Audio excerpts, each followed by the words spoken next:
début lorsqu'il soit Grâce, je vous remercie. Et d'abord, on est très content de vous accueillir dans notre humble école.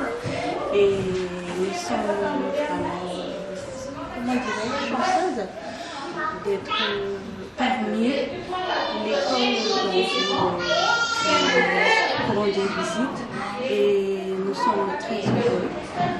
Nous sommes très heureux. Et puis en plus, ça fait notre deuxième année. Cette année, c'est notre deuxième année.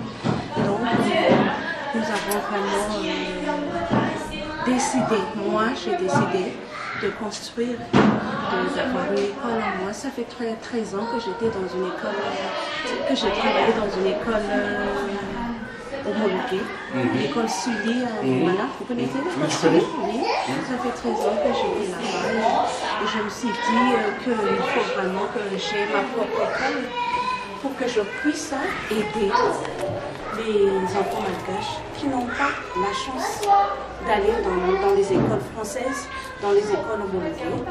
Donc j'ai décidé d'avoir la mienne pour qu'on puisse les aider vraiment à petit prix, par rapport à ce que nous donnons aux enfants, par rapport au matériel que nous devons fournir.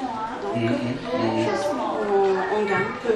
Donc c'est pas une question d'argent, c'est d'abord donner une chance aux parents qui n'ont pas le moyen d'envoyer leurs enfants dans ces écoles françaises-là, et surtout pour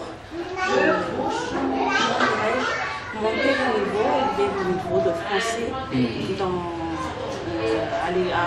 notre pays. Déjà, on est parmi les pays francophones, donc on reste dans la langue française. Ça ne veut pas dire qu'on renie notre langue, ou ça ne veut pas dire qu'on ne met pas d'importance à la langue malgache, mais pour aller plus loin, on a besoin aussi de notre langue, on a besoin aussi d'exploiter notre domaine avec la méthode française. Parce qu'on est convaincu que la méthode française, c'est mieux pour nous. Enfin, de toute façon, on est plus ou moins pressé par la mondialisation. Tout simplement parce que tout est géré par une principe du départ. Que si les normes ne seront pas respectées, on n'est pas dans le rang. C'est logique. Je suis d'accord avec vous, mais ça ne veut pas dire qu'on réunit notre culture. La culture malgache doit rester au centre de l'éducation parce que les enfants sont, comment dirais-je, habitués par ça avant d'aller à l'école. Je ne sais pas, la rentrée ici, c'est à quel âge? Au sein de l'école? Je prends un exemple. Après, vous allez avoir en France, les parents font partie des trépieds pour l'éducation des élèves.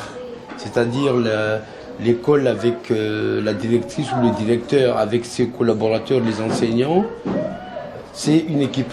Les enfants, c'est une autre équipe et les parents, c'est notre équipe. Je prends un exemple. Pour pouvoir sortir les enfants, aller à la piscine, parce que c'est une obligation de faire un sport, donc en petite section jusqu'au CE1. À partir du moment où ils sortent de la grande section, les enfants doivent savoir nager. Or, tout le monde n'a pas les moyens d'envoyer les enfants individuellement à la piscine. Donc les parents d'élèves font des activités au sein de l'école, je sais pas, vendre des fleurs, vendre des décorations. Et c'est le résultat qui fait comment on appelle ça, un menu commun pour l'école pour pouvoir envoyer les élèves sans distinction à la piscine. En fait, on n'a pas encore, j'ai pas encore pensé à faire intervenir les parents, à nous aider. En fait, parce que moi je pensais qu'ils payent déjà plus, hein, par rapport à eux, plus. Donc c'est un peu embêtant de notre part d'en demander. Peut-être si on propose, hein, je suis sûre. D'accord.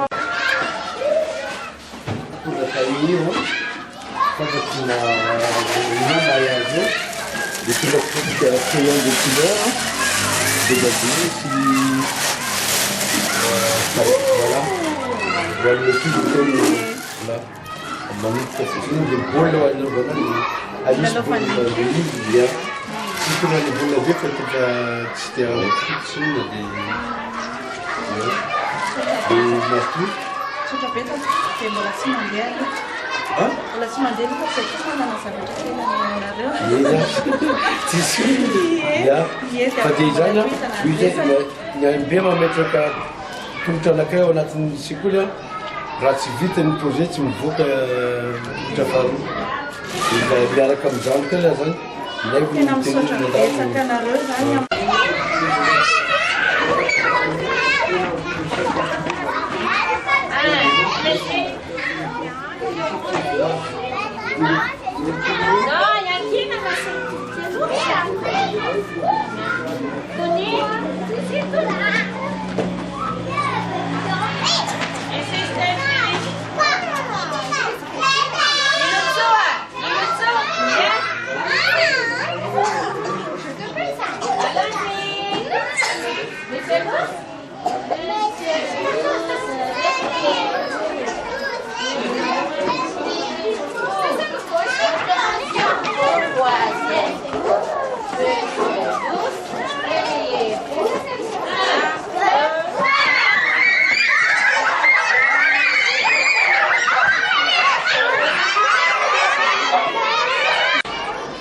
Hop, merci.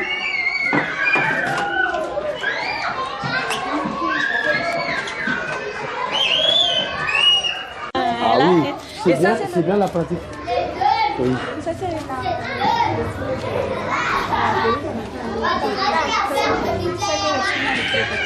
la warée.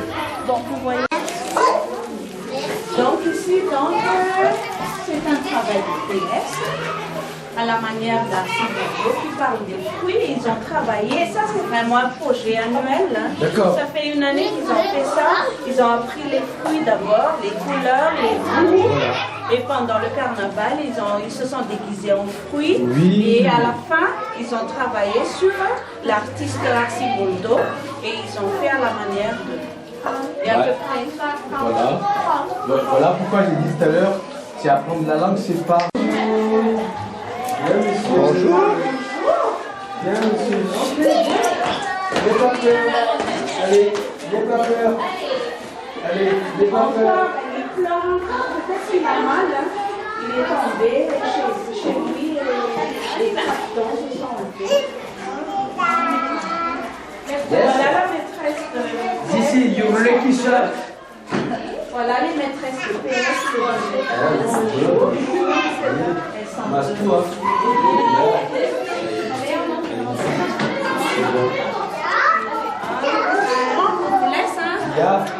C'est par rapport après le projet, comme je disais tout à l'heure, vous avez des clips. De toute façon, je ne peux pas faire d'un seul coup le projet. Mais par contre, pour moi, la bibliothèque pour moi, c'est une priorité pour une école. Oui. C'est la maîtresse. La grande section. La grande section. On vous fait une petite visite. Bienvenue dans notre classe. Merci. Alors, qui sait compter? Oh, bien. Alors, on va écouter. Jusqu'à? Alors, 1, 2, 3, 4, 5, 6, 7, 8, 9, 10. ouais. Bravo.